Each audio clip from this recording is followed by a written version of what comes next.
50 years ago, on a small hilltop in a deserted area, the epitome of brotherhood, bravery, and sacrifice was demonstrated.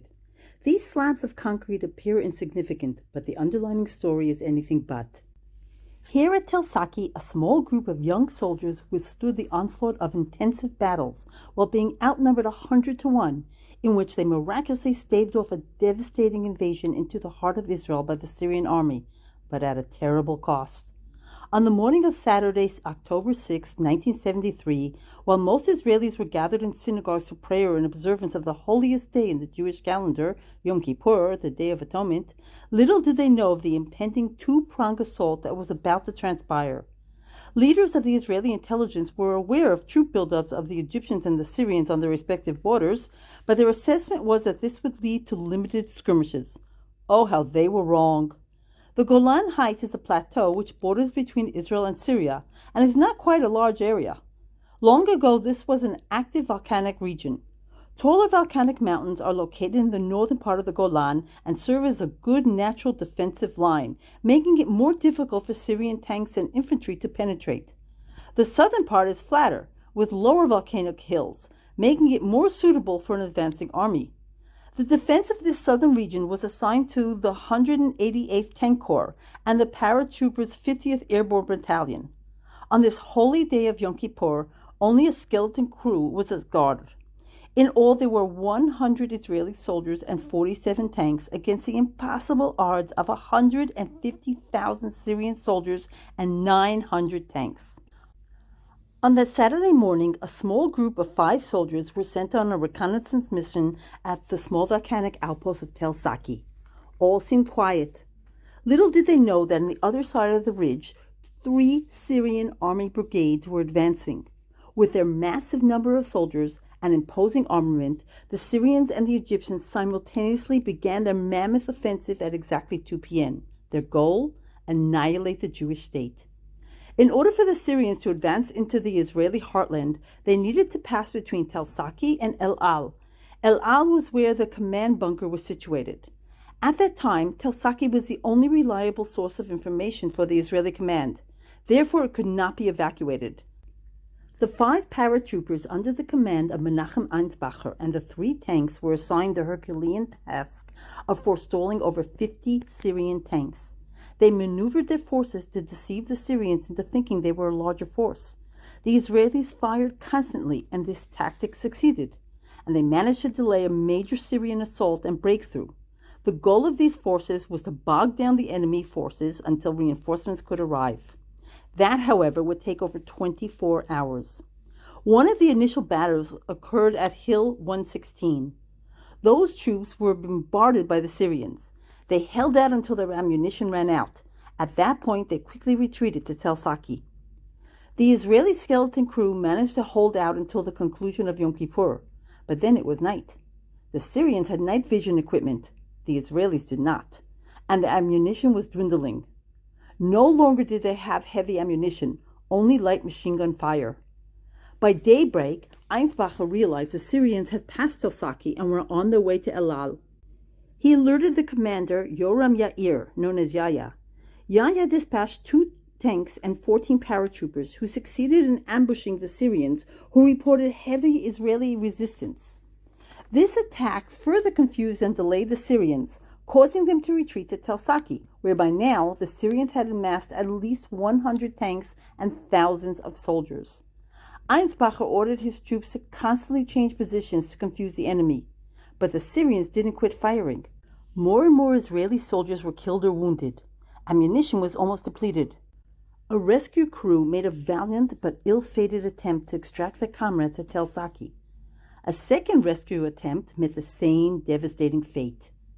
With no further chance of rescue, totally surrounded on all sides by their adversaries, almost no ammunition, Einsbacher gathered his hungry, tired, mostly wounded soldiers into the small bunker of Tel Saki.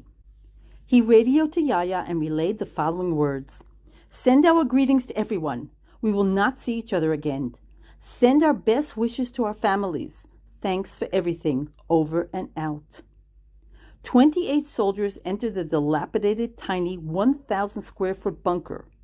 Quickly they destroyed all pertinent documents, keeping only their POW cards should they be captured. Then they waited for the end.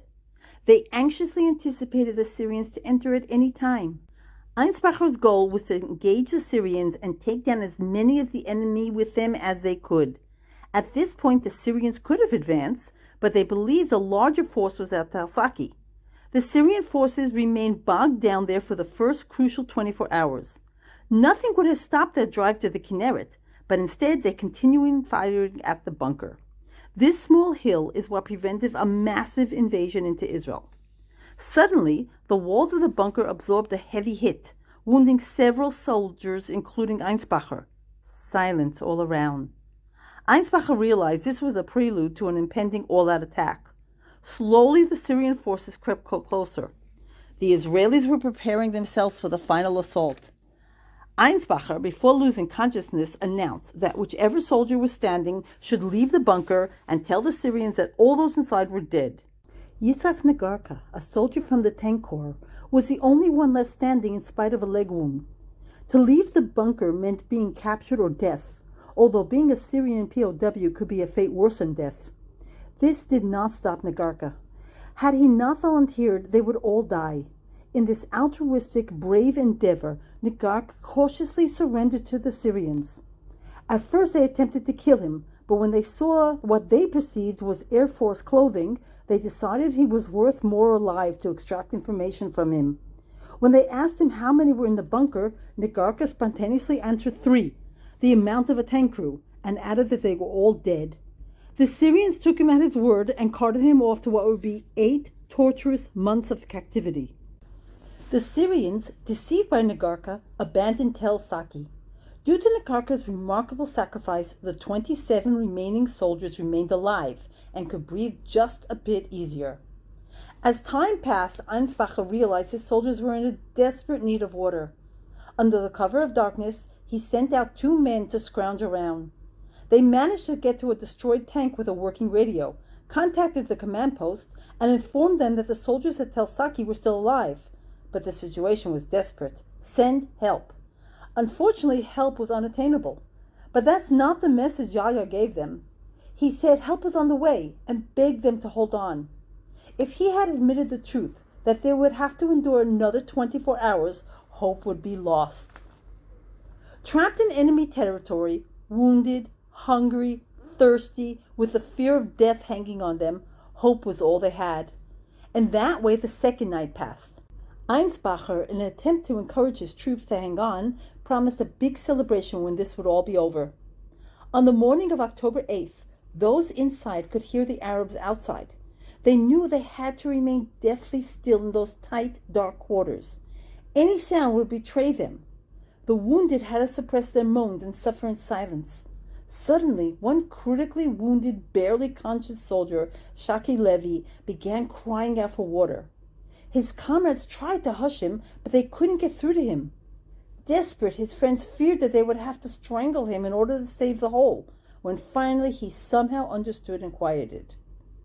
By early afternoon, the hilltop rumbled. This time it was the Israelis. The reservists had arrived. Finally, Yahya could send help to extract the men from the bunker. The rescuers held their breath, praying that miraculously those inside had somehow survived. Those inside once again heard footsteps. Again, panic struck. But then someone called out in Hebrew. Miraculously they did it. They had survived. Lazy Agassi, one of the original 5, was badly wounded.